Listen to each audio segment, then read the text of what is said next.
Hi guys, how are you? You ready for chapter 2 and Because of Winn Dixie? So just to recap, Opal found Winn Dixie in the grocery store after a lot of bedlam, craziness going on. She said Winn Dixie was her dog so that they wouldn't take Winn Dixie to the pound. And she is, in chapter 2, she has, at the end of chapter 1, had started on her way with Winn Dixie to take Winn Dixie home to meet the preacher. And remember, we talked about how the preacher is Opal's dad, but she calls him the preacher. So we're going to start with chapter 2, making your predictions. What do you think the preacher's going to say? Are you thinking about what he looks like? Remember, you don't have the pictures in the book, so you've got to make the pictures yourself. Okay? One word I want to show you, missionary. A missionary is somebody that works for the church. They spread the word of God. They help people if needed, people that might need help. They're going to use that word in this chapter. So just so you have a little knowledge about what a missionary is. Okay, we're on chapter 2. It's page 13 in your book. So let's go ahead and get to that page. Now, some of you may have read ahead because I know this book is good and you're like, ooh, I want to read more. And that's fine. You can certainly read ahead, but do not tell anybody what happens if you find out. If you read ahead and you find out what happens, don't tell anybody. And when I read this with you, I still want you, even if you've already read it, I still want you to follow with me, okay? Deal? It's great to read ahead, but come back with me, okay? All right, chapter 2, page 13. That summer I found Winn Dixie was also the summer me and the preacher moved to Naomi, Florida, so he could be the new preacher at the Open Arms Baptist Church in Naomi. My daddy's a good preacher and a nice man, but sometimes it's hard for me to think about him as my daddy because he spends so much time preaching or thinking about preaching or getting ready to preach. And so, in my mind, I think of him as the preacher. Before I was born, he was a missionary in India, and that is how I got my first name. But he calls me by my second name, Opal, because that was his mother's name, and he loved her a lot. Anyway, while me and Winn Dixie walked home, I told him how I got my name, and I told him how I had just moved to Naomi. I also told him about the preacher and how he was a good man, even if he was too distracted with sermons and prayers and suffering people to go grocery shopping. But you know what? I told Winn Dixie, you're a suffering dog, so maybe he will take to you right away. Maybe he'll let me keep you. Winn Dixie looked up at me and wagged his tail. He was kind of limping, like something was wrong with one of his legs, and I have to admit he stunk bad. He was an ugly dog, but already I loved him with all my heart. When we got to the Friendly Corners trailer park, I told Winn Dixie that he had to behave right and to be quiet because this was an all-adult trailer park, and the only reason I got to live in it was because the preacher was a preacher and I was a good, quiet kid. I was what the Friendly Corners trailer park manager, Mr. Alfred, called an exception. And I told Winn Dixie he had to act like an exception too. Specifically, I told him not to pick any fights with Mr. Alfred's cats or Mrs. Detweiler's little yappy Yorkie dog, Samuel. Winn Dixie looked up at me while I was telling him everything, and I swear, he understood. Sit, I told him when we got to my trailer. He sat right down. He had good manners. Stay here, I told him. I'd be right back.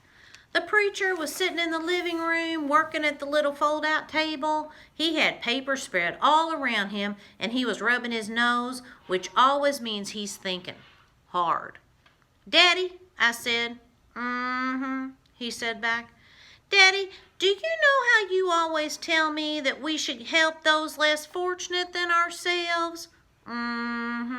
He said. He rubbed his nose and looked around at his papers. Well, I said, I found a less fortunate at the grocery store. Is that right? He said. Yes, sir, I told him. I stared at the preacher really hard.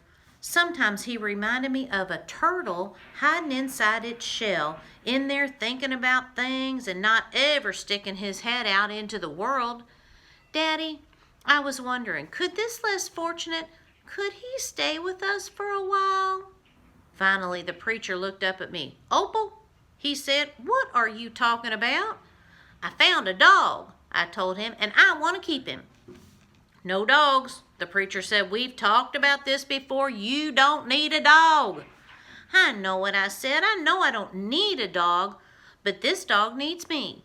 Look, I said. I went to the trailer door and I hollered, Winn Dixie!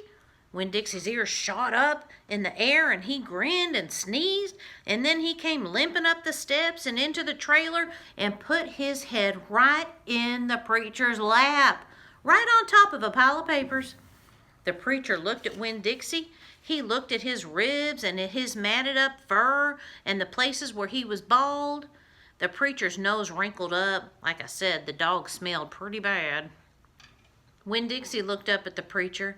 He pulled back his lips and showed the preacher all of his crooked yellow teeth and wagged his tail and knocked some of the preacher's papers off the table.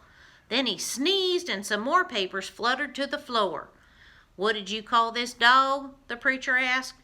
Winn Dixie, I whispered. I was afraid to say anything too loud. I could see that Winn Dixie was having a good effect on the preacher. He was making him poke his head out of his shell. Well, said the preacher, he's a stray if I've ever seen one. He put down his pencil and scratched Winn Dixie behind the ears. And a less fortunate, too, that's for sure. Are you looking for a home? The preacher asked, real soft to Winn Dixie. Winn Dixie wagged his tail. Well, the preacher said, I guess you found one. Ooh, the preacher said, I guess you found a home. So, meaning, yep, Opal, you can keep Winn Dixie. I don't know that that's, the preacher said, nope, I said no dogs. But Winn Dixie won the preacher's heart over. He just showed him affection. He smiled, showed him his crooked yellow teeth, smiled at him. And so the preacher was like, yeah, I kind of like this dog. Okay, so what you're going to do, now remember, okay, let me just remind you, you can read ahead. That's fine. I mean, I love if you are that excited about the book that you want to read ahead. That's fine. But don't tell anybody what happens. And when we come back again, you're going to follow with me, even if you've already read the chapter. I still want you to follow along with me, okay? Now, your exercise today, the same thing. This is going to be the same thing every day. So you're going to take another piece of paper. Just write chapter 2. You already wrote Because of Winn Dixie on your one yesterday. So as long as you've got that, from now on you just have to write what chapter it is, okay?